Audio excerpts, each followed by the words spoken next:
que la corruption. Vous, capitalistes, vous n'avez cessé de pousser la classe ouvrière à la misère. Et vous, communistes, vous avez cessé d'exploiter cette misère voulue par les capitalistes.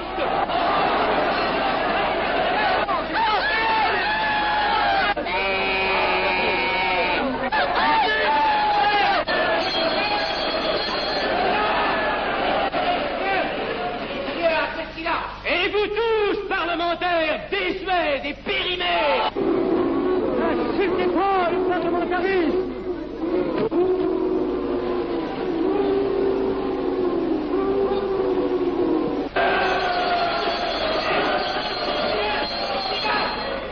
Messieurs, je vais lever la séance. Continuez, monsieur Gastel. Messieurs, je n'ai plus rien à dire. J'ai eu conscience de vous dire quelques vérités, peut-être désagréables, mais utiles. Donc, ce ne sont pas quelques interruptions qui m'arrêteront. La communauté française ne se bâtira pas sur le conflit de la vieille bourgeoisie égoïste et du peuple affamé. C'est pourquoi je ne voterai pas ce projet qui donne satisfaction au capitalisme international et serait le bon prétexte pour les communistes à accentuer nos divisions. Je ne le voterai pas. Je serai sans doute le seul à ne pas le voter, car il semble que par une étrange aberration, la Chambre tout entière soit prête, comme toujours, à trahir l'intérêt français au bénéfice de certains intérêts internationaux très particuliers.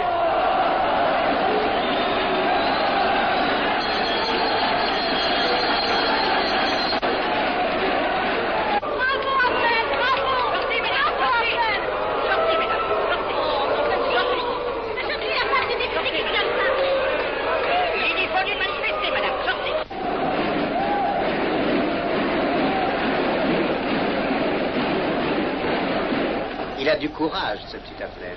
Ces petits nationaux trop puritains nous font perdre notre temps. Il faudrait l'éduquer un peu. De quelle loge est-il? Il n'est pas de chez nous, mon frère Dubois. Tout s'explique. Voilà un garçon intelligent qui a besoin d'une méthode et de conseils. Présentez-le donc. Il est sensible, il faudra procéder avec précaution. Envoyez-lui la rivière, il saura le persuader. J'y vais.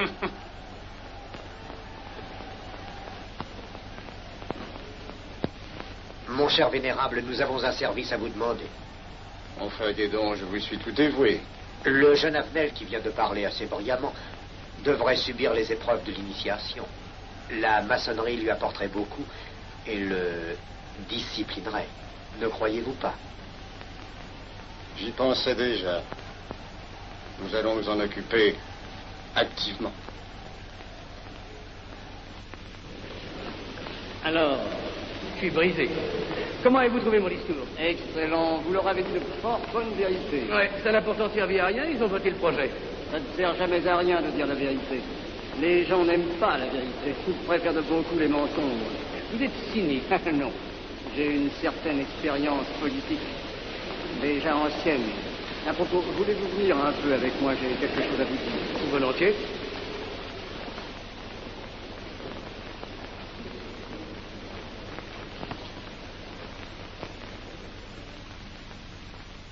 Oui, voyons, je voulais vous dire, si nous reprenions notre conversation sur la franc-maçonnerie, vous m'avez dit l'autre jour que vous étiez curieux de connaître cette association.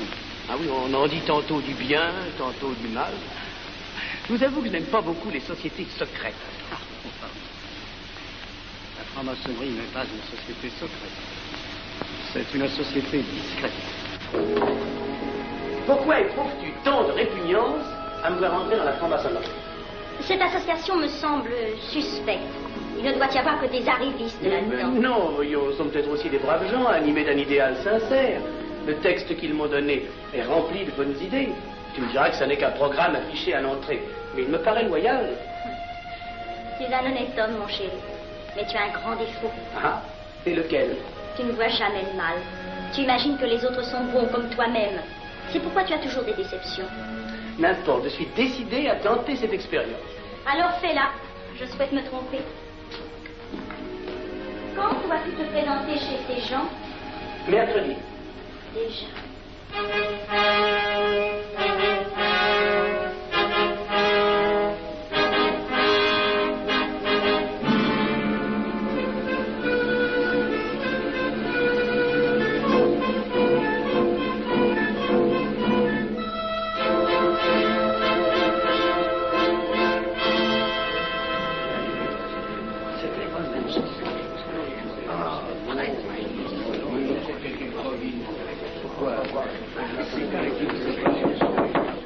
Mes frères, les travaux reprennent force et vigueur. La tenue du comité a voté l'interrogatoire du profane Abel. Nous allons lire les rapports confidentiels de nos enquêteurs. Pierre Avenel, né en 1902 à Laval, a fait sa première communion. Oh, mon frère Benaïs, je vous en prie. Mais déclare ne pas pratiquer régulièrement. A même cessé de fréquenter l'église. Très bien. Mais s'avoue spiritualiste.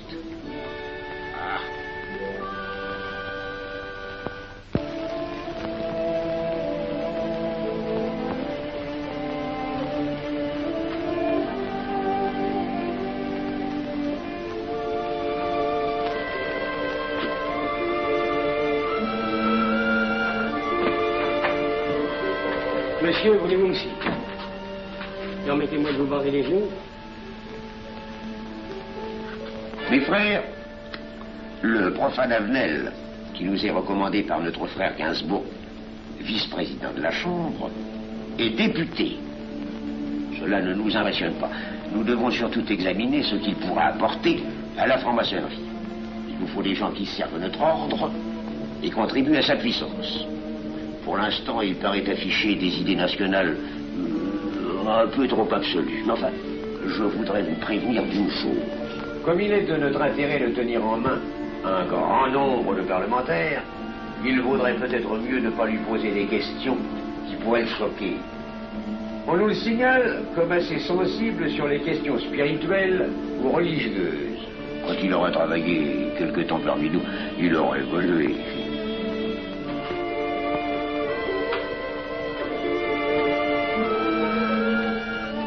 Voilà, le silence le plus absolu, mes frères.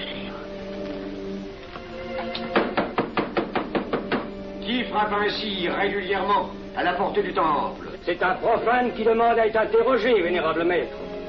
Faites entrer le profane.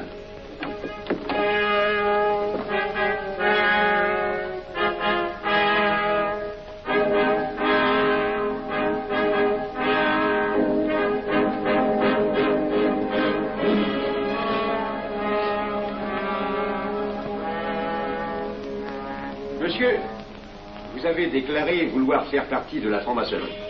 Mais nous désirons savoir qui vous êtes. Nous allons donc vous interroger sur vos sentiments, vos croyances, vos idées politiques. Répondez-nous sans vous troubler, mais en nous disant la plus stricte vérité. Consentez-vous à cet interrogatoire? J'y consens. Monsieur, croyez-vous en Dieu? Et pourquoi? Il semblait être déçu par son premier contact avec la maçonnerie. Mais l'interrogatoire est assez pénible. J'ai dû paraître ridicule. Vous vous trompez. D'autres qui sont passés avant vous ont moins bien répondu. Vous avez été reçu avec une majorité convenable, 16 voix contre 10. Comment, j'ai eu 10 voix contre moi? Non, non. 2 seulement. 2. Mais les voix d'opposition comptent pour 5. Ah, un opposant de plus, et vous étiez blackpoolé. La maçonnerie est difficile sur le choix de ses candidats. Pas assez, mon cher, pas assez. Je dois même vous avertir que lorsque vous serez en loge, vous serez déçu. Le milieu maçonnique est épouvantablement médiocre. Vous verrez que vous nous apporterez plus que vous ne recevrez. Mais ces rites dont vous m'avez parlé, ces initiations mystérieuses... De bêtises. Il y en a qui y attachent un certain sens symbolique. La plupart des maçons rient eux-mêmes de ces vieilles pratiques désuètes. Seulement, le jour de votre initiation, tenez-vous bien, les épreuves de la cérémonie ne sont pas commodes.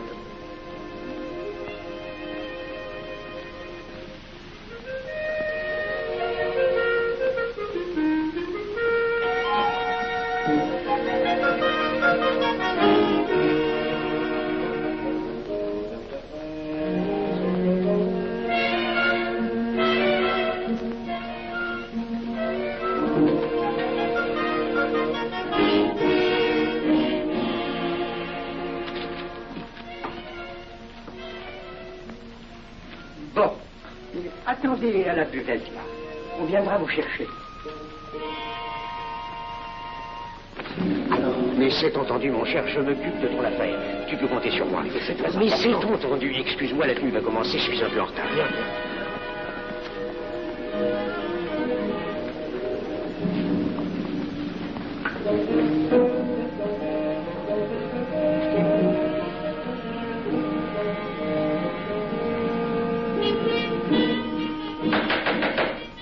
Prenez place, mes frères, nous allons ouvrir les travaux.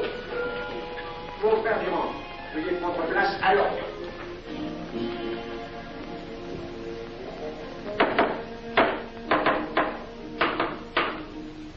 Frère premier surveillant, êtes-vous franc-maçon? Mes frères me reconnaissent comme tel, vénérable maître. Frère second surveillant, quel âge avez-vous? 3 ans, vénérable maître. Frère premier surveillant, quel est le premier devoir d'un surveillant en loge? Vénérable maître, c'est de s'assurer que le temple est couvert. Veuillez vous en faire assurer par le frère couvreur.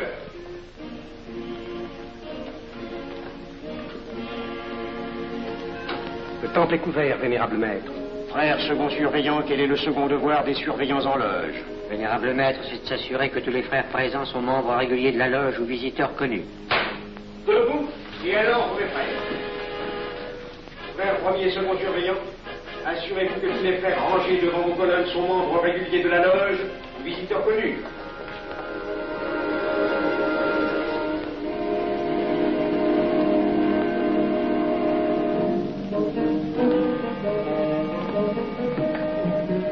Vénérable maître, les frères qui décorent l'une et l'autre colonne sont membres réguliers de la loge ou visiteurs connus. Il en est de même à l'Orient. Frère premier surveillant, à quelle heure les francs-maçons opèrent-ils leurs travaux? À midi, vénérable maître. Quelle heure est-il, frère second surveillant? Il est midi, vénérable maître. Puisqu'il est l'heure du travail, frère premier et second surveillant, invitez les frères de vos colonnes à se joindre à vous et à moi pour ouvrir les travaux de la respectable loge des enfants de l'univers Orient de Paris, au grade d'apprenti, en la forme accoutumée. À moi, mes frères, par le signe, la triple batterie et l'acclamation.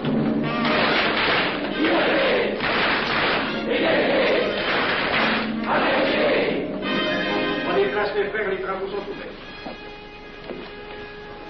Mes frères, l'ordre du jour appelle l'initiation du profane Avenel. L'atelier a voté dans une précédente tenue la mission du dit profane. Nous allons donc ce soir le recevoir solennellement. Mon frère couvreur, veuillez aller chercher le profane Avenel qui a écrit son testament philosophique dans le cabinet de réflexion.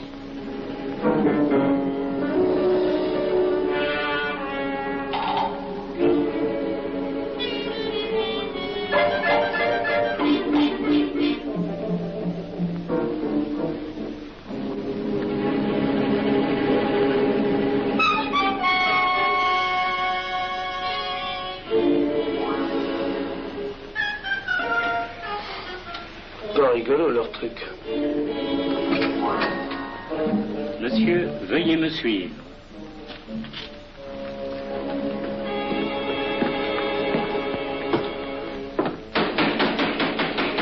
Qui frappe ainsi régulièrement à la porte du temple? Vénérable maître, c'est un profane qui demande à être reçu maçon s'il en est jugé digne. Frères, armez-vous de vos glaives. Faites entrer le profane.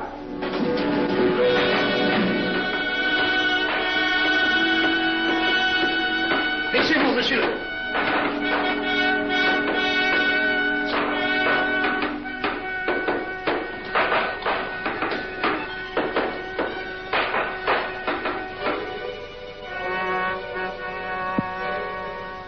Monsieur, cette épée que vous sentez sur votre poitrine est toujours levée pour punir le parjure.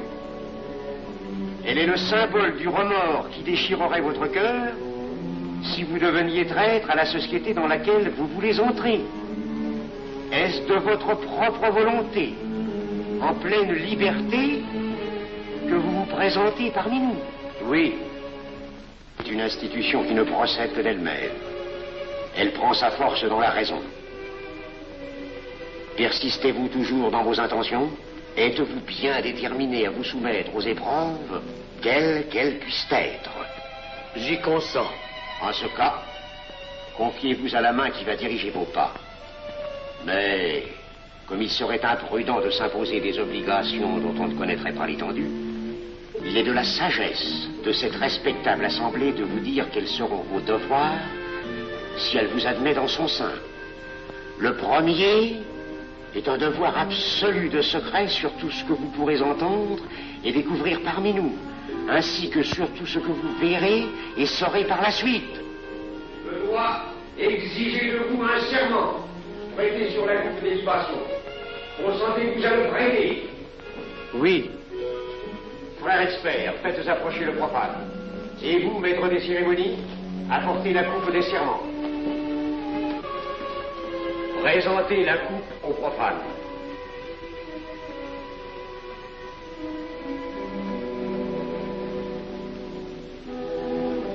Prononcez avec moi le serment. Je m'engage sur l'honneur, au silence le plus absolu, sur tous les genres d'épreuves qu'on pourra me faire subir. Je m'y engage. Vous devez connaître toute l'importance d'un serment. Si jamais vous manquiez à une parole aussi solennellement donnée, buvez. Buvez! Buvez! Que ce breuvage amer soit pour vous le symbole de l'amertume et du remords que laisserait dans votre cœur le parjure qui aurait souillé vos lèvres. Frère expert, emparez-vous du profane et faites-lui faire son premier voyage.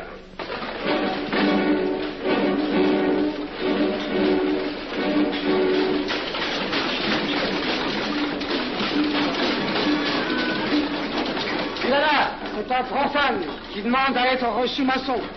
Comment ose-t-il l'espérer? C'est qu'il est libre et de bonne mœurs. Puisqu'il en est ainsi, qu'il passe.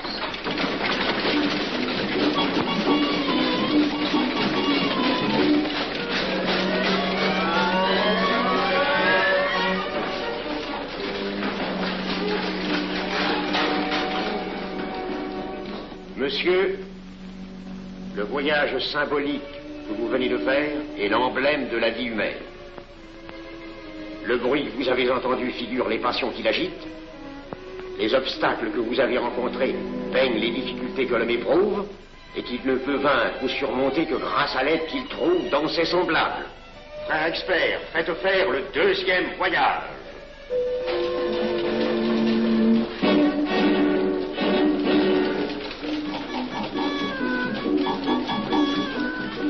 Qui va là? C'est un profane qui demande à être reçu maçon. Comment ose-t-il l'espérer? C'est qu'il est libre et de bonne mœurs. Puisqu'il en est ainsi, qu'il passe et qu'il soit purifié par l'eau.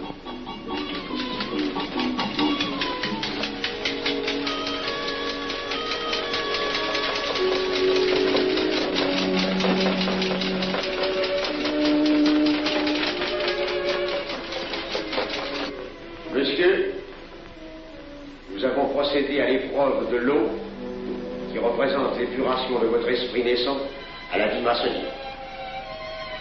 Votre cœur doit être limpide comme l'eau pure. Frère expert, faites faire le troisième voyage.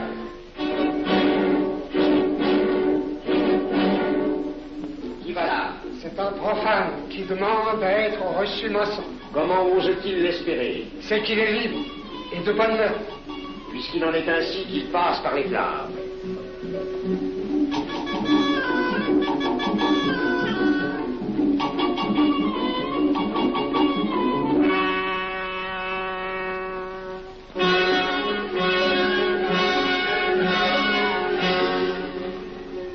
Monsieur, les flammes dont vous avez été environné ont achevé vos épreuves.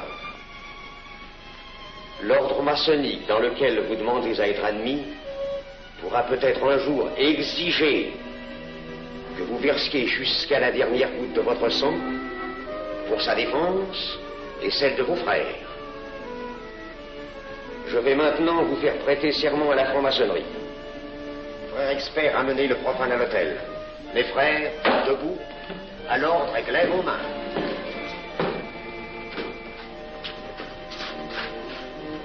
Moi, Pierre Avenel. Moi, Pierre Avenel. De ma propre et libre volonté, De ma propre et libre volonté. En présence de cette respectable assemblée de maçons. En présence de cette respectable assemblée de maçons. Je jure et promets solennellement. Je jure et promets solennellement. De ne jamais révéler aucun des mystères de la franc-maçonnerie qui vont m'être confiés. De ne jamais révéler aucun des mystères de la franc-maçonnerie qui vont m'être confiés. Quelle idée saugrenue ton mari a-t-il de se faire recevoir franc-maçon? Je lui ai déconseillé tant que j'ai pu, mais tu sais comme il est entêté. Il va se trouver dans un milieu d'arrivistes si médiocre. On l'a pourtant bien prévenu. Pourvu qu'il ne lui arrive rien. Il y a tant d'histoires qui courent sur le compte de ces sociétés secrètes. Ne t'inquiète pas, Pierre. Il saura se tirer d'un mauvais pas. Prudent. Pas assez. Monsieur, le serment que vous venez de prêter ne vous donne-t-il aucune inquiétude? Consentez-vous à le renouveler lorsque vous aurez reçu la lumière? Je le renouvellerai. Mes frères, nous allons donner la lumière aux profanes.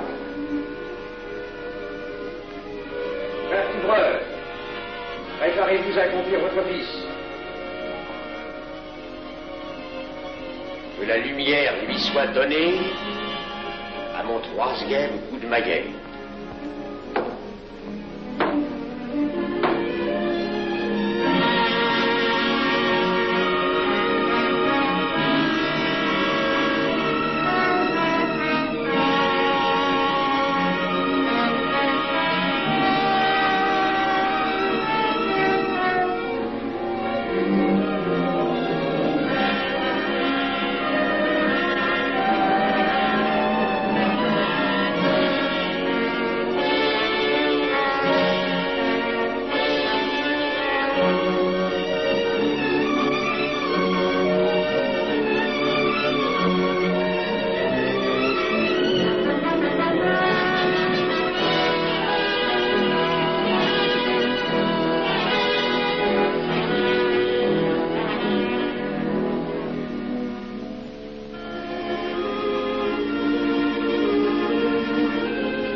Ces glaives que vous voyez tourner vers vous vous annoncent que tous les maçons voleront à votre secours si vous respectez et si vous observez nos lois. Mais ils vous annoncent aussi que si vous trahissez votre serment, vous n'échapperez pas à la vengeance de tous les frères répandus sur la surface du globe et qui ont juré de punir le parjure.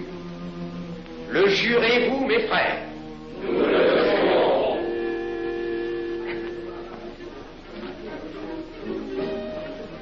Mes frères, à la santé de notre nouveau frère. À votre santé.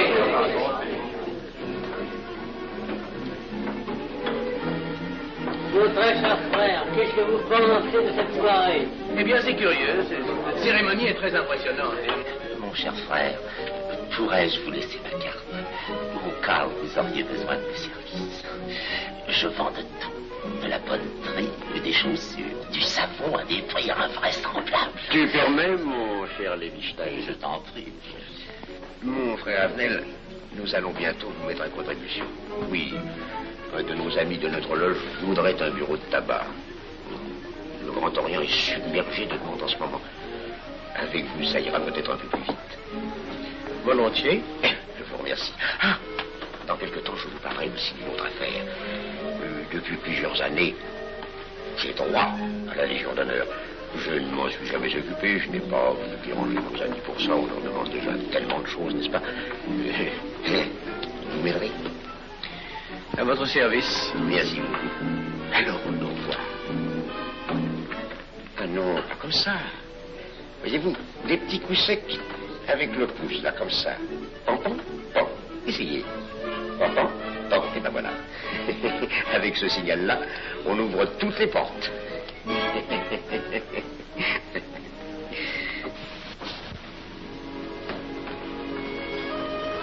Alors,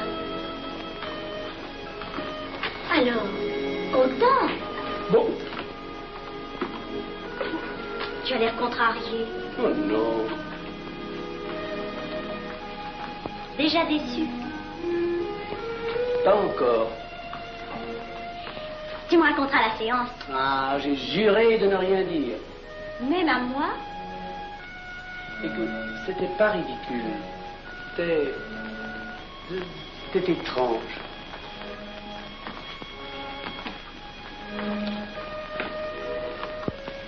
Mon chéri. Oh, mon chéri, c'est idiot, mais j'ai peur pour toi. Qu'est-ce que tu veux qu'il m'arrive? Oh, mon grand.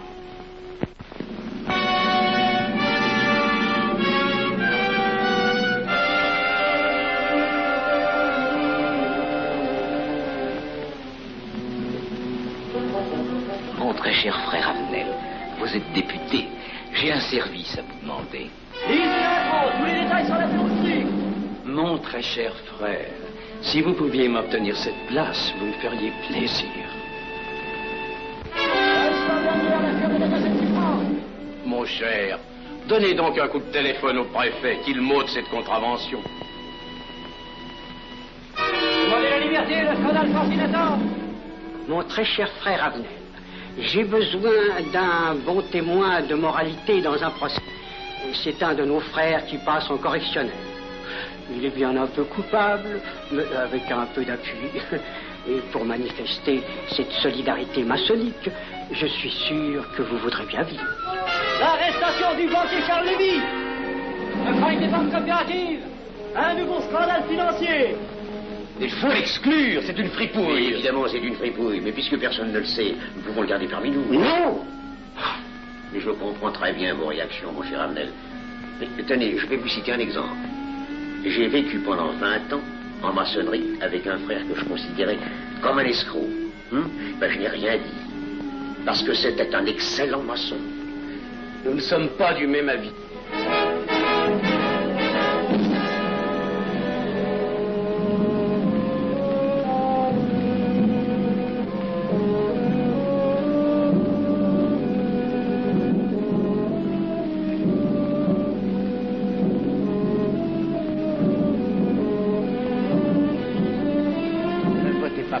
Pourquoi? C'est un adversaire de la maçonnerie. Et son projet est excellent. Qu'importe, il nous dessert. Vous n'avez pas l'air de mon avis. Non. Non, je ne ferai pas ce que vous voulez. Je vous demande de vous conformer à la discipline républicaine. La discipline républicaine et maçonnique. Je sais ce que c'est, allez, c'est une canaillerie. Mon frère, ne laissez pas vos paroles dépasser votre pensée. Oh, ne croyez pas que je sois en colère, non, j'ai tout mon sang-froid au contraire. Et c'est pour ça que je ne voterai pas cette loi unique. Vous détruisez ce pays en l'empoisonnant doucement. Avenel, vous ne parlez pas sérieusement. Mais vous ne comprenez donc rien.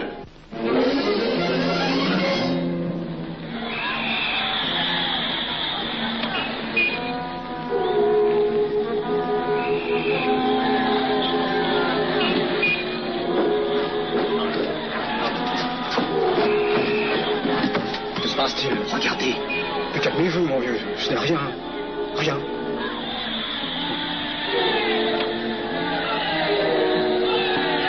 Que croyez-vous qu'on doit faire? Rien. Surtout rien. Pas de pareil cas il peut attendre. Et croyez-moi, il n'y aura pas d'incident. Tous ces gens vont rentrer se coucher. Ils sont fatigués de leur crier.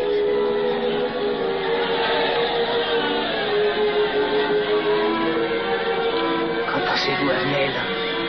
Je voudrais être avec eux, place de la Concorde. Vous ne parlez pas sérieusement? J'ai pas envie de rire.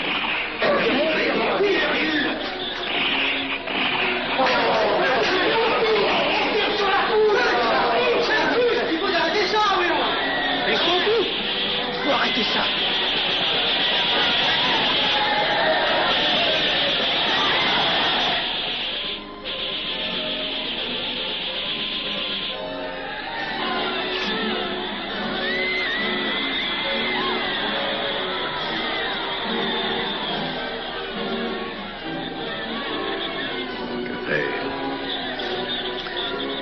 Trop tard.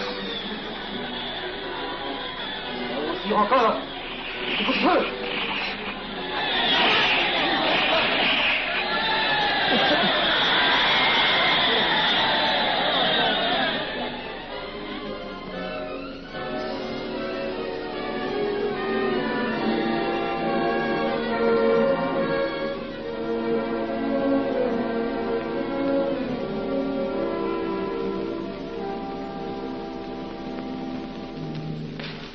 messieurs, nous avons établi définitivement la liste des membres de la commission d'enquête. Tout le monde est bien d'accord pour la soumettre au vote de la Chambre.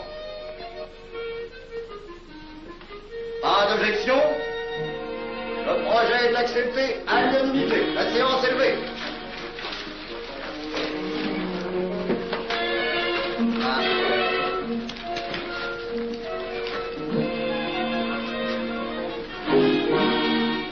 Vous pensez que ça va marcher? Je ne prévois pas d'opposition. Si cela est ainsi, nous risquons de nous en tirer. Je le crois sincèrement. Nos frères députés nous attendent dans un salon voisin. Ils sont impatients de vous entendre. Allons-y. Avenel. À propos, cher ami, je vous ai mis d'office dans la commission d'enquête. Moi, pourquoi? C'est indispensable. J'ai besoin de vous. Venez avec nous. Vos amis nous attendent.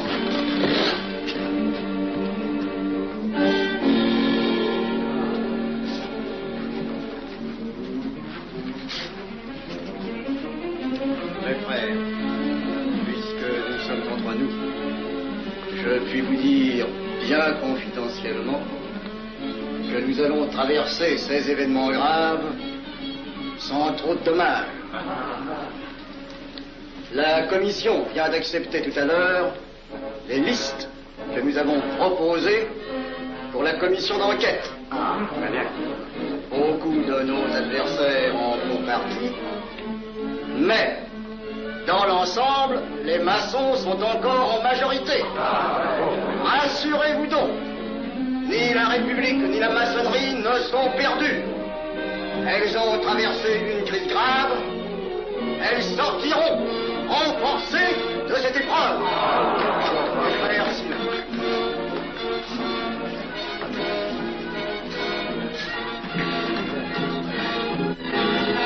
Demandez l'anti-Marchon, le scandale de la commission d'enquête. Demandez l'anti-Marchon, le scandale de la commission d'enquête. Vous me demanderez successivement le Quai d'Orsay, la Banque de France, l'état-major, le secrétaire général du Parti radical socialiste, le temps et les usines d'aviation Guerlain. Bien, monsieur.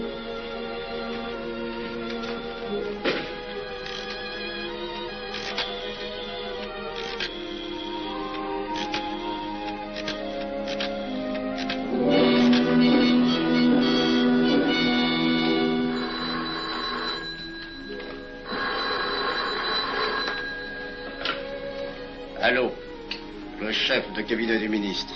Allô? Mais oui, passez-le moi.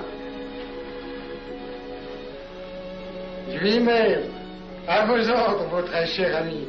Je ne peux rien vous dire par téléphone. Il pleut. Vous me comprenez? À merveille.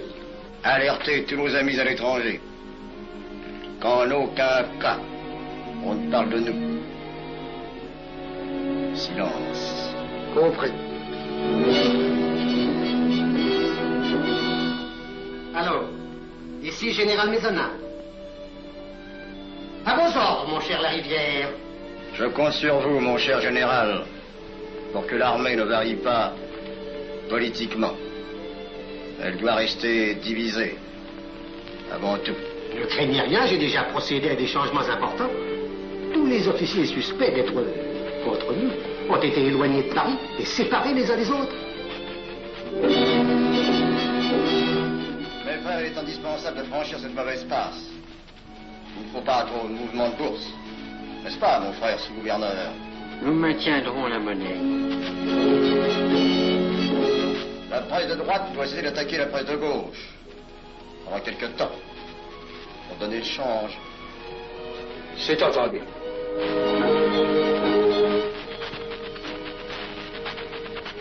Les partis de gauche doivent faire entente avec ceux du centre. Et ceux de l'extrême gauche. De la sorte, nous contrôlons le peuple. Bloc populaire. Mieux. Front populaire. Bien. Quant à vous, mon cher Garlet, j'ai reçu ce matin une communication de l'étranger. On nous demande d'envoyer immédiatement du matériel d'aviation en Espagne. Moyennant quoi nous aurons tous les appuis politiques nécessaires. Même nos nos prototypes. Surtout nos prototypes. Ne croyez-vous pas que ce serait dangereux pour notre défense nationale?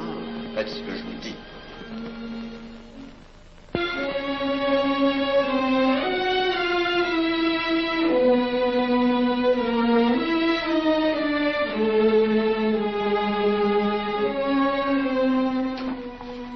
Monsieur Avenel, faites entrer.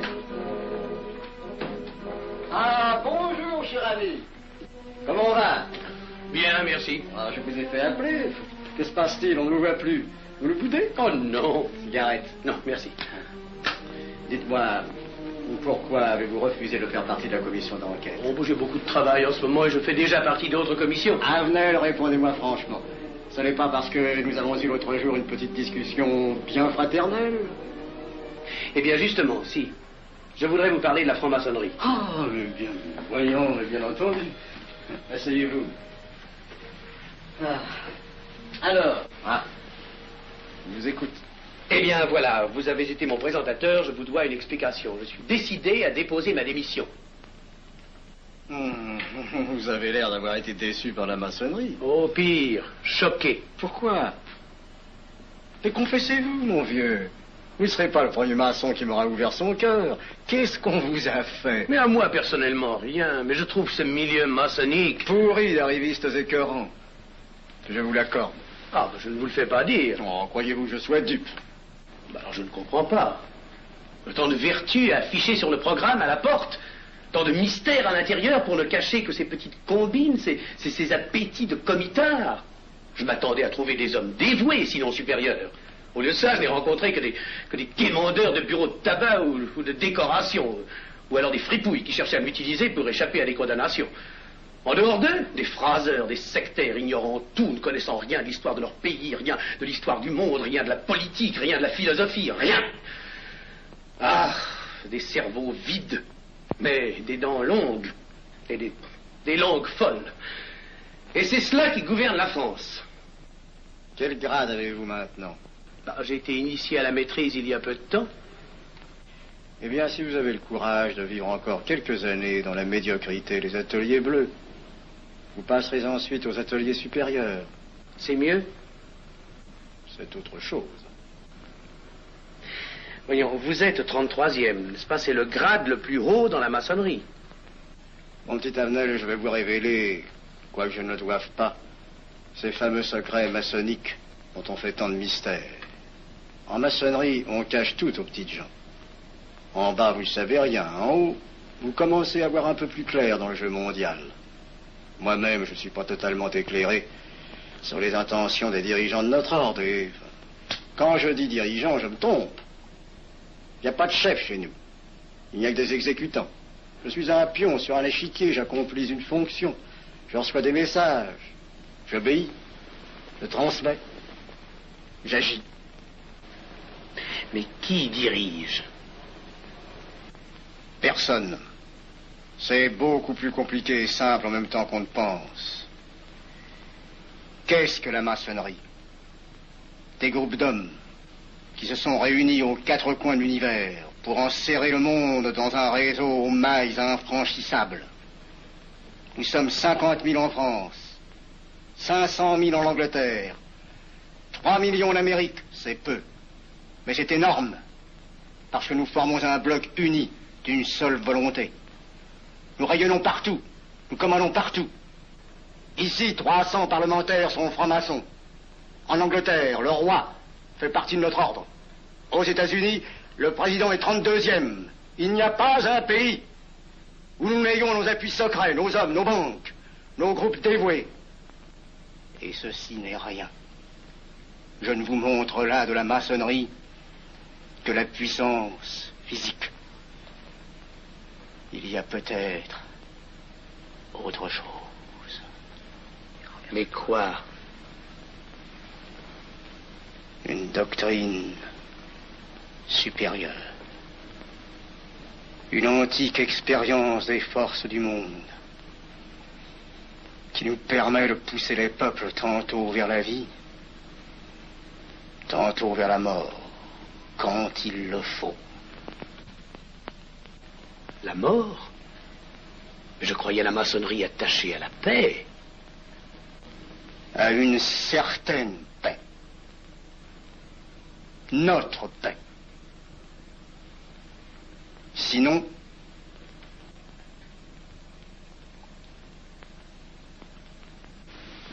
alors, cette démission, je vais réfléchir.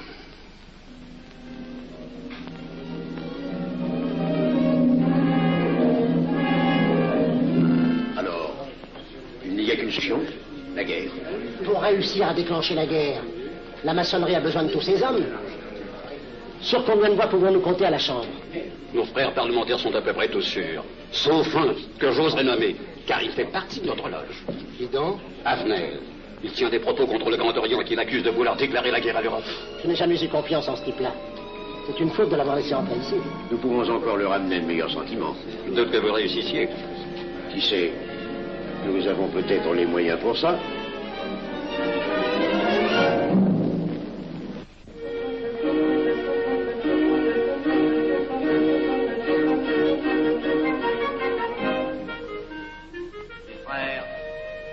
L'aviation allemande n'a pas d'appareil.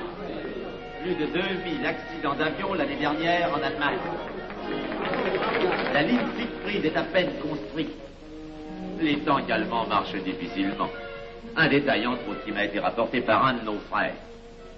Quand leurs tanks sont entrés à Vienne, on s'est aperçu que certains d'entre eux étaient en carton et montés sur des hautes bicyclettes. Croyez-moi, mes frères, il nous serait facile d'abattre le national-socialisme dont les exigences sans cesse accrues deviennent intolérables. Et libérer ainsi nos frères réduisent à l'esclavage. Jamais nous n'avons été plus près. En 15 jours, nous réglerions le sort de l'Allemagne. Notre loi régirait l'Europe définitivement. Notre victoire est sûre. C'est faux. C'est faux. Silence. Ce que dit cet homme est faux. Mon frère, je vous rappelle alors, vous n'avez pas la parole. Je le sais. Je suis député et membre de la commission de la défense nationale. Je ne peux pas laisser se prolonger un discours aussi manifestement erroné. Les appréciations de monsieur, de notre frère, Lady Stein. Oui, si vous voulez.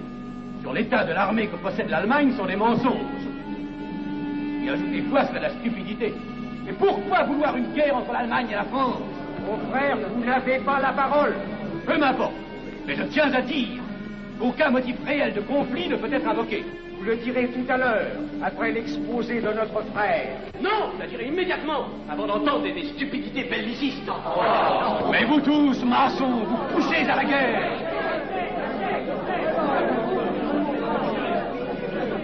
Pour que ce pays soit gouverné par vos lois, par les Juifs, et la maçonnerie surtout.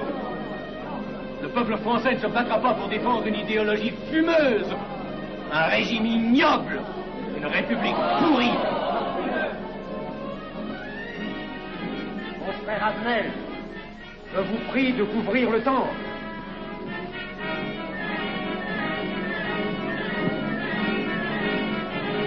Vous êtes tous des menteurs et des faussaires. Tout chez vous n'est qu'une sinistre comédie.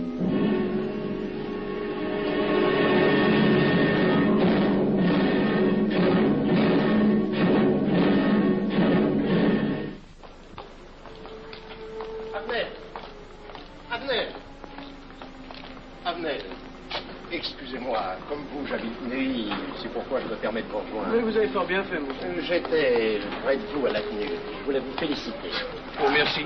Vous avez très bien fait de leur crier des vérités. Ce sont des fous. Malheureusement, il est impossible de leur faire entendre raison. Les événements sont pourtant indiscutables. Oui, oui. Dites-moi, j'ai des documents confidentiels sur l'action actuelle de la maçonnerie qui peut-être vous intéresseraient. Des documents? Oui, oui, des documents. Vous êtes député, il serait utile et urgent que je vous les communique. Mais je crois bien, où sont-ils? Chez moi, pas très loin d'ici. Si vous avez quelques minutes. Oui, volontiers, allons. Alors, qu'est-ce qu'on décide? Pétard ou couteau? Le couteau, ça fait moins de bruit. Attention, les voilà.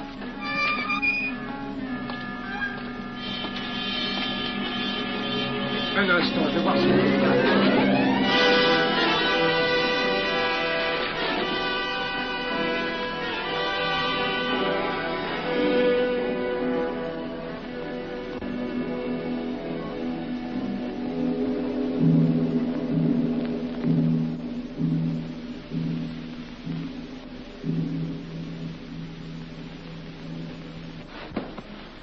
t'inquiète pas, mon chéri. Tu guériras vite. Le docteur a dit maintenant que tu étais sauvé, à condition d'être sage.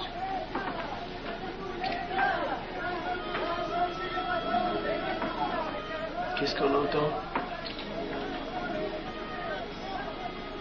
C'est la mobilisation générale, mon chéri. Quoi, la mobilisation? Ne t'agite pas, je t'en supplie. Je n'aurais pas dû te le dire, mon Dieu.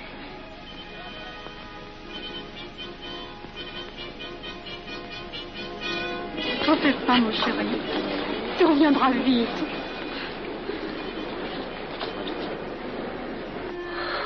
Les brutes. Ils sont arrivés. Ils ont réussi à déclencher leur guerre. Oh, ne bouge pas. Tes plaies sont à peine fermées. Si j'étais pas tombé sous les coups de ces criminels, j'aurais peut-être pu arrêter ça. Mais non, tu n'aurais rien pu empêcher, mon chéri. Ces hommes sont plus forts que toi. Ils ne t'auraient pas manqué.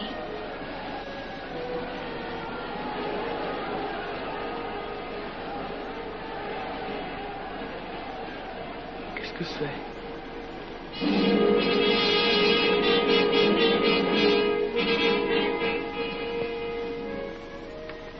Les malheureux. S'ils savaient ce que je sais.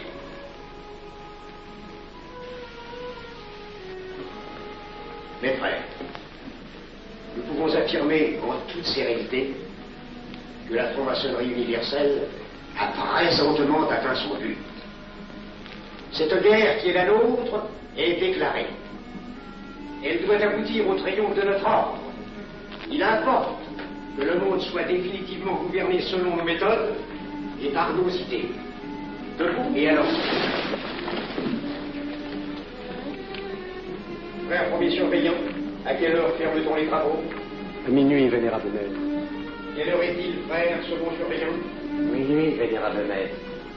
Puisqu'il est minuit et que nous avons accompli notre œuvre, je déclare les travaux clos. Allons, Maillet. Retirons-nous en fait, mes frères, sous la loi du silence.